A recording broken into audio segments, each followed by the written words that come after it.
પ્રદેશ અધ્યક્ષ બોટાદ વિધાનસભામાં મતદાર યાદી સુધારણા કાર્યક્રમમાં પધાર્યા હતા, ત્યારે એ પૈકી 240 નંબરના બૂથ એટલે કે આ વિસ્તારની અંદર પધાર્યા હતા અને બોટાદ શહેરની અંદર મતદાર સુધારણા કાર્યક્રમ ખૂબ સારી રીતે ચાલે અને આગામી સમયમાં વધારેમાં વધારે આમાં કોઈ નાગરિક બાકી ન રહી જાય એની ચિંતા માટે પ્રદેશ અધ્યક્ષ પધાર્યા હતા અને અહીંયા વોર્ડની અંદર આ બૂથની અંદર બૂથના કાર્યકર્તાઓ સાથે એમણે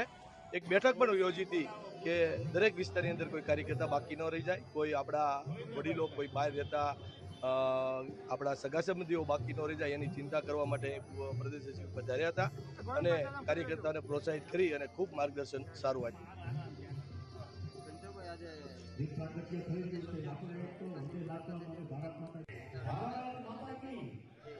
કાર્યક્રમ ચાલે છે એને લઈને ભાજપના કાર્યક્રમ છે ચૂંટણી પંચ દ્વારા સમગ્ર દેશની અંદર એસઆઈઆરની કામગીરી ચાલુ છે. એના ઉપલક્ષમાં સમગ્ર ગુજરાતની અંદર આ કાર્યક્રમના ઉપલક્ષમાં આજે 107 બોટાદ વિધાનસભામાં અમારા સન્માનીય પ્રદેશ અધ્યક્ષ શ્રી જગદીશભાઈ પંચાલજી અહીંયા એક માર્ગદર્શકના રૂપમાં કાર્યકરોને સંબોધવા માટે અહીંયા બોટાદ પધાર્યા હતા અને કાર્યકર્તાઓને એમની સંપૂર્ણ રીતે માહિતી આપી અને કામ કરવા કઈ રીતે કામની દિશામાં આગળ વધવું એમના માટે સૌ સંયોજક તરીકે અને આખું જિલ્લાનું અને મંડળનું સંગઠન પણ ઉપસ્થિત રહ્યું હતું. સૌ આગેવાનો પણ ઉપસ્થિત રહ્યા હતા. અમારા સમગ્ર વિધાનસભાની અંદર છેલ્લા 3 દિવસમાં કાર્યકર્તાઓ કઈ રીતે કામગીરી કરવી એમની ખૂબ સરસ રીતે એણે જાણકારી આપી અને કાર્યકર્તાઓએ ખૂબ સરસ રીતે એના અમલીકરણ માટેની એમને જવાબદારી સ્વીકારી. આજરોજ બોટાદ જિલ્લાના ખાતે બોટાદ વિધાનસભાની અંદર ભારતીય જનતા પાર્ટીના સન્માનીય પ્રદેશના અધ્યક્ષ શ્રી જગદીશભાઈ વિશ્વકર્મા જે આ દેશના ચૂંટણી પંચ દ્વારા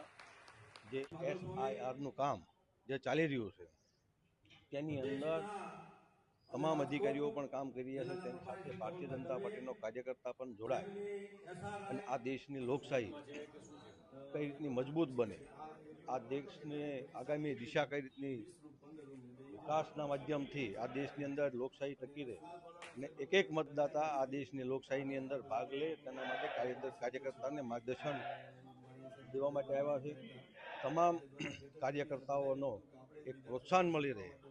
તમામ અધિકારીઓ સાથે તાલ મિલાવી અને એક એક મતદાતાના ઘર સુધી પહોંચી અને આ દેશની લોકશાહી માટે અને આ દેશના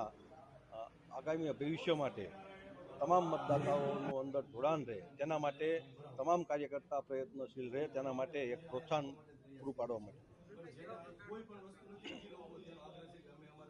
જ્યારે આ લોકશાહીનું માટેનું જ્યારે કામ થઈ રહ્યું છે ત્યારે તંત્ર દ્વારા પણ અધિકારીઓ કામ કરી રહ્યા છે. સાથે સાથે ભારતીય જનતા પાર્ટીના કાર્યકર્તાઓ એની અંદર જોડાય, એક પણ મતદાર છૂટી ન જાય અને આ ભારતના નિર્માણ માટે આગામી દિવસોની અંદર આ લોકશાહીમાં ભાગ લઈ શકે તેના માટે એક એક મતદાતા સુધી પહોંચી જ્યાં કંઈ પણ એમને તકલીફ પડતી હોય, જે કંઈ પણ ડોક્યુમેન્ટો ઘટતા હોય તેમને મદદરૂપ થઈ અને ભારતીય જનતા પાર્ટીનો કાર્યકર્તા સાથે રહે તેના માટે એક પ્રોત્સાહન આજે જગદીશભાઈએ પૂરું પાડ્યું.